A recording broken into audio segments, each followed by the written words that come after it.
Hello everyone, my name is Azuka Obasuyi. Welcome to our channel, My Take on It, where we bring you health, educational, motivational, technology and inspiration tips and trends. In today's episode, I will be talking about a quality or a concept called clarity of purpose. In my daily interactions with people, I get to hear, I'm privileged to hear a lot of stories of struggles, stories of difficulties, and stories of triumphs. And it always amazes me when you meet a group of people, they have ideas, and you meet them 5 or 10 years later. And this group of people have been able to bring this idea that that they have, like 5-10 years later, they're able to bring an idea that they were able to visualize and bring it to life. And you have, again, a second group of people, meeting a second group of people, they are equally as smart, intelligent, sometimes even exceptional. And this second group of people also have brilliant ideas. And in excitement, I ask them, okay, so what next? What are you doing? And suddenly you start hearing all the insecurities and excuses about how they're not really sure about the idea, about how I'm not really sure people are going to buy it, I need to do more work, I am not sure it's going to work or sell. And it makes me wonder, what separates one group from the other? How is it possible that two groups of exceptional, intelligent, and smart people, all having ideas, one group were able to bring this idea to life? They were able to bring something that is not tangible, something that they can only visualize up there in their head, something that they cannot touch, and they are able to turn it into something that is tangible, something that is a success, that is the talk of the town. And the second group are somehow stuck. You wonder, why is it that one group can make it and the others can't seem to figure out how to go from one level or from one idea, like the minimum level of conceptualizing the idea, and taking it to the next level? This happens with either adults or teenagers, like it cuts across board, across age group. One group figures out what to do and the next are struggling. It is because the first group have what you call a strong clarity of purpose. They know what they want. They know how to go about, achieving that dream or goal. They know the hard work involved in getting it done. To loosely quote Napoleon Hill, he said that clarity of purpose is a quality that you must possess in order for you to win. To excel in anything, he says, you must have a clearly defined purpose. You must have the strong knowledge to know what to do. You must also have the strong desire to make it work. To illustrate further, imagine that you are a parent and you finish working with your child for like 12 years of their life, or all through elementary school, high school, and they ended up getting admitted into one of the elite Ivy League schools. It could be Harvard, it could be Stanford, it could be MIT. And then 2 years later, this child of yours will call you and say, hi mom, dad, I think I need to quit college. I have this friend of mine, he has an idea and I think I need to go work with him. I don't know about you. If that is my child and he calls me and said, I'm going to quit college, I will be flipping. I will be asking, for real, boy, girl? We have worked, put in a lot of time and effort to get you to get into a school.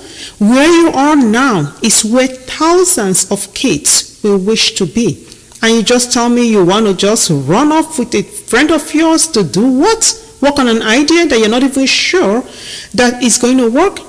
But if you, a parent, are being honest, you can easily recall that there is a quality or qualities that these kids have.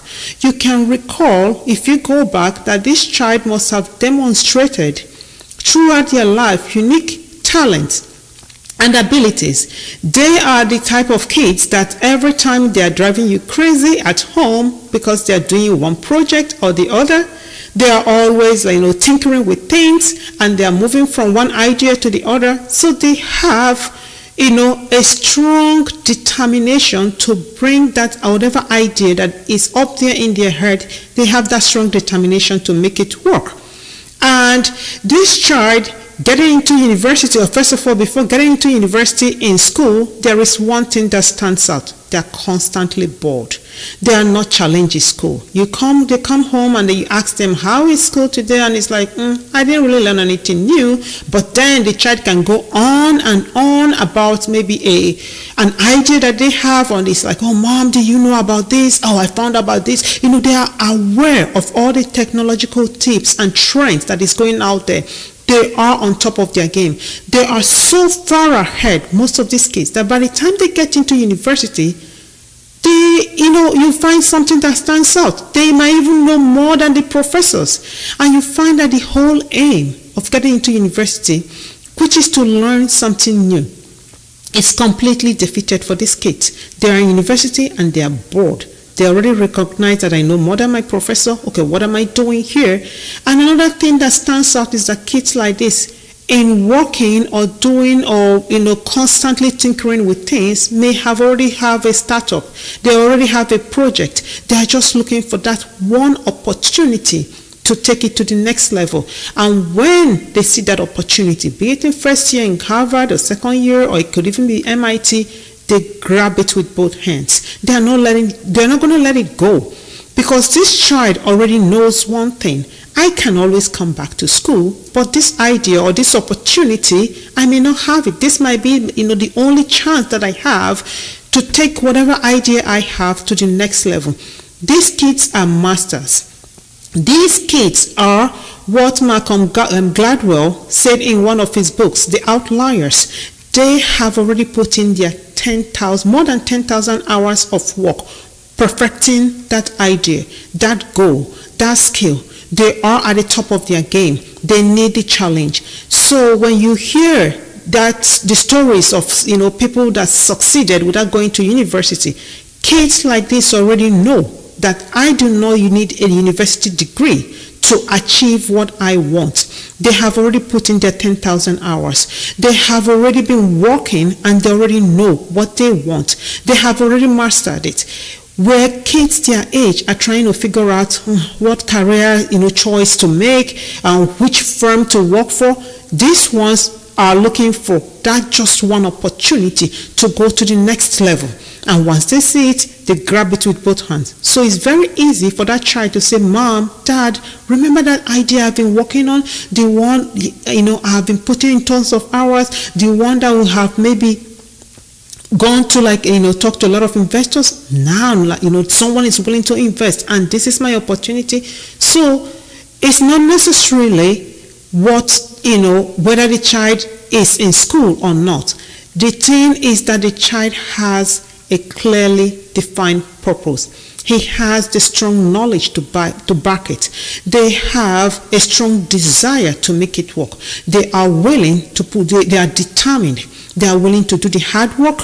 They are willing to put in the tons of hours. And kids like this, they can handle pressure, be it societal pressure, peer pressure, parental pressure. It's almost like they are so focused that all they need is that one chance. So it still brings you back to kids like this. What they have is that clarity of purpose. Not just kids, adults, individuals. What they have is that strong clarity of purpose. And the second group, yes, they might be exceptional. They might be smart. They might know what it takes. But their biggest problem is, how do I take something that is not tangible, something that is not concrete, and make it tangible? How do I turn it into a success story? What are the steps to get there? So what is the takeaway from all this? That the difference between being able to make it, being able to go from one level to the other, is the clarity of purpose. And how do you help people achieve that? Be it adults or kids. How do you help them achieve the clarity of purpose? You can start first. For the first group, they most times don't need your help. All they are looking for is an opportunity. And when at a young age, they already figured out what they want and how to, go about it, and all they're looking for is an opportunity, what they really need is your support. What they really need is an opportunity. What they need is exposure. And your job is to get them into trade fairs, get them into, there are a lot of competitions out there. Help them get there. The exposure is all they need to take it to the next level. For the second child, that is an individual, it could even be adults that are equally smart, intelligent. My advice for you is you gotta start small. First of all, you need to clearly define your purpose. What is it that I want to do? What is the idea? And if you can visualize it, but you're having problem, bringing it to life, you first of all have to start by writing it down. When you write it down, then you can start thinking of, okay, how do I get from point A to point B? The things to do is to break it down into small, manageable, and achievable goals. It's almost like, first of all, to get from point A to Z, I have to first of all get to point B, to point C, to D, and so on. Break it down into small, achievable goals, then constantly review what you're doing. Ask yourself, is this the best way to go? Is there a better way for me to go? And, with time, hard work, determination, luck and timing also play into all this. You will find that you have what it takes to get to the next level. Thank you everyone for listening to my take on it. I hope you enjoyed the topic, and you're going to hear more from us soon. If you like what you hear, go and subscribe to our channel, and also like this presentation. Thanks, and bye for now.